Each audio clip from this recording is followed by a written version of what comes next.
She's mid-October, NHL free agency. The Habs made out deadly, and the Leafs just signed Joe Thornton 2 hours ago. Crazy.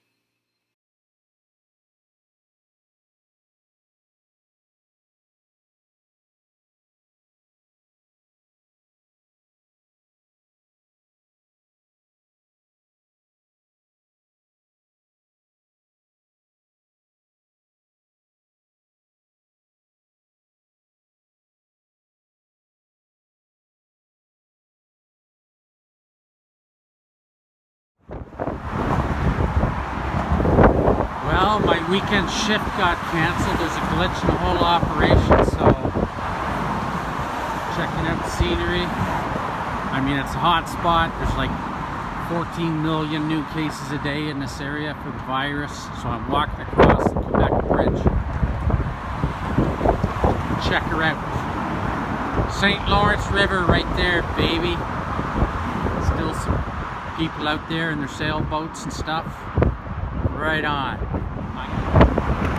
Now I've walked all the way across the Quebec Bridge to the Quebec side. You can see the nice beautiful fall foliage. Over there's the Lévis side, the shipyard's down there somewhere. I asked the guys, like, does this river freeze completely? And they said, yeah, it does, but it didn't last year. So we'll see. Now I just found out my shutdown in Quebec on the ship just got shut down. So I'm going home tomorrow. Maybe a week, maybe 2 weeks, I don't know. Anyway, I said that I'd already been on this ship in Halifax with my good buddy, the Leprechaun. He worked on it. He's in the military, he's climbed the ranks, and he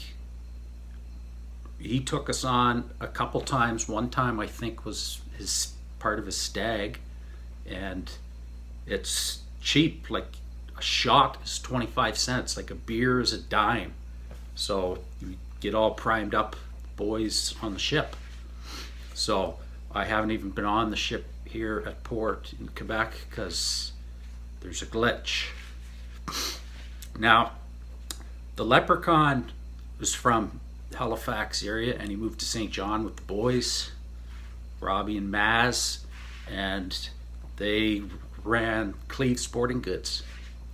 Now, we all played hockey together and stuff, and the Leprechaun was my line mate for a while, and he's not a great big guy, but he's got a booming shot. He can hit a pound a golf ball, and we were playing a game one time, and he was out of position, and he came in, and I got him with my Sherwood right in the chicklets, and it was a disaster. Like, there was chiclets and blood all over the ice, and obviously it was a bad scene. I felt horrible and stuff.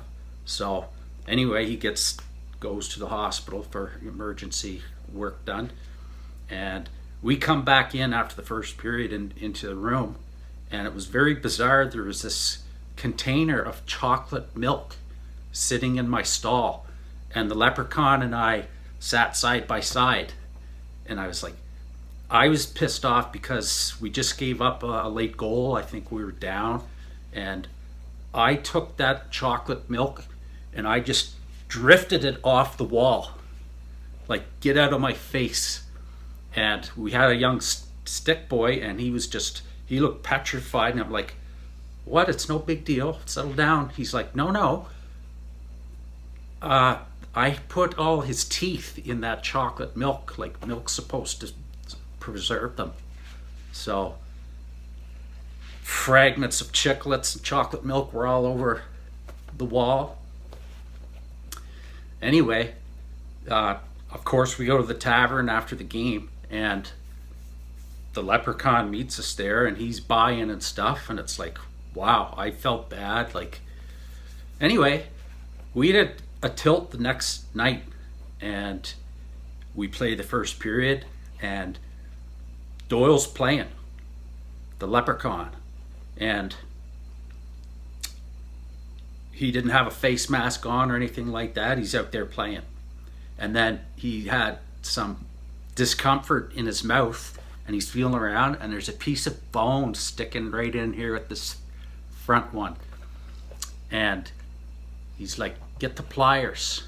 And he gives me the pliers. He's like, you got to yank that out. I'm like, what? And I yanked a piece of bone out of, or whatever it was, right out of his mouth, and he never missed a shift. Right back out. How do you not love a man like that? Now I got another milk story from a shutdown. This guy that I actually took my courses with, he's a piece of work. And I come in the trailer, and you got that big bag of milk creamers. And he's got like 20, 25 empty milk creamers piled up. It's a mess. And there's a glass, and he's dumping it into a glass, and I'm like, what are you doing? And he just looks at me like I'm the idiot, and he's like, I'm making a glass of milk. So there's a couple milk stories for you.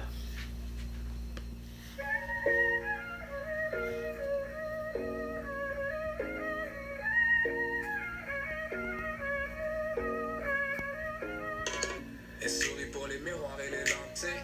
Quand elle m'envoie des photos, elle est sans filtre. Je me fais tirer les ficelles par des filles superficielles sur leur sans-fil. Impeccable, comment t'agences ta robe à tes talons? As-tu déjà pensé agencer ta parole à tes actions? I'm just saying, c'est pas toi, I'm just saying. J'tends toujours pour le même truc. Ah, les magiciens, j'ai encore vendu mon âme pour une âme sœur. Je sais, j'avais promis d'arrêter. Je croyais que j'avais trouvé la bonne pour de bon, but my shorty got away. À chaque fois, c'est la dernière danse. Et puis le refrain revient lentement. Tant qu'on aura le rythme, for real, I ain't gotta worry about a thing. I ain't worried about it.